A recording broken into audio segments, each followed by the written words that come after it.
ինչ ասացին, կասկածանք կա, որ մարդիկ ունեն կամ զենք կամ զինանոթեր։ Այսինքն այդպես ուրեմն կարելի է ցանկացածին փողոցից վերցնել, դա նշանակում է, որ դուք արդեն գնում եք մի այլ լուրջ գործողության, ոնց որ ինձ մոտ տպավորություն այն է, ոնց որ Թուրքիայում լինեինք, որ այնտեղ կատարվեց փորձ, հեղաշրջման եւ 13000 մարդ են ձերբակալել, հիմա Հայաստանում ուղղակի փողոցից են տանում։ Եթե սա է, ուրեմն սա ամենասխալ եւ ամենավտանգավոր քաղաքական գիծն է, որը հիմա իշխանությունները վարում են, որովհետեւ իշխանությունները պարտավոր են իրենց ժողովրդի առջեւ առաջին հերթին հաշվետվությամբ հանդես գան իրենց կատարածի համար, որովհետև ժողովուրդը պահանջներ է դրել իր առջև։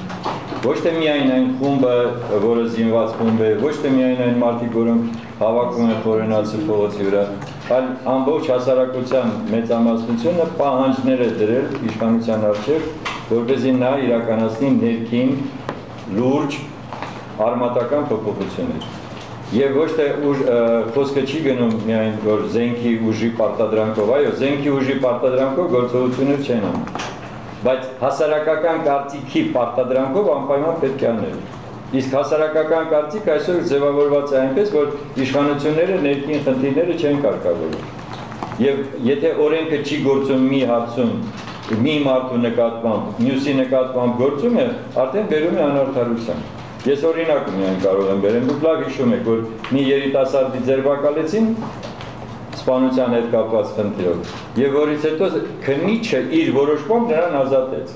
Ոչ թե դատարանը, այլ քննիչը։ Այնտեղ ուրեմն կարելի է այդ անօրինականություններն անել, այստեղ չի կարելի ավելի հստակ ձևակերպել ձեր մոտեցումները։ Հիմա ամենագլխավորը, որը որ այսօր մեր կարծիքով մենք կուսակցությունը հայտարարությամբ հանդես է եկել եւ ասել է, որ բաց խոսակցության, բաց երկխոսության կարիք կա,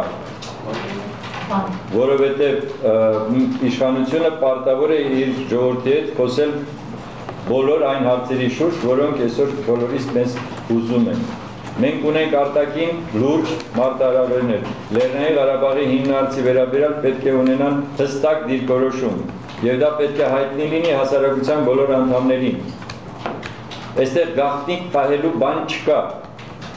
Պետությունը պետք է ունենա իր սեփական պետական դիրքորոշումը եւ դա պետք է հայտնի աշխարհին։ Նույնը պետք է արվի ներքին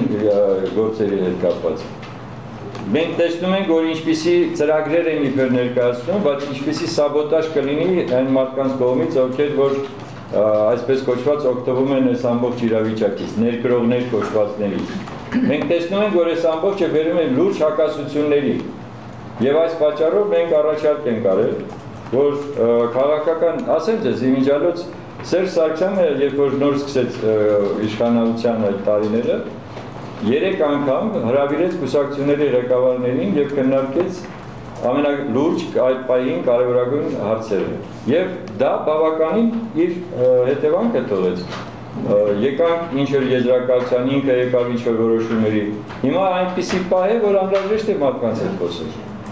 Անհրաժեշտ է խորհուրդ անել։ Անհրաժեշտ է հասկանալ, թե ինչ ձևով կարելի է հանգուցալուծումը տալ այս ամբողջ իրավիճակի։ Հակառակ պարագայում մենք կհայտնենք շատ ծանր վիճակում։ Ոչ ոք չի կարող հիմա կանխատեսի, թե ինչպես կավարտվի այս ամենը եւ Աստված մի արած է, եթե մի որևէ նոր ֆորս մաժոր լինի եւ արտաքին աշխարհը դրանից փորձի օգտվել։ Մենք թույլատրում ենք ինքներս մեզ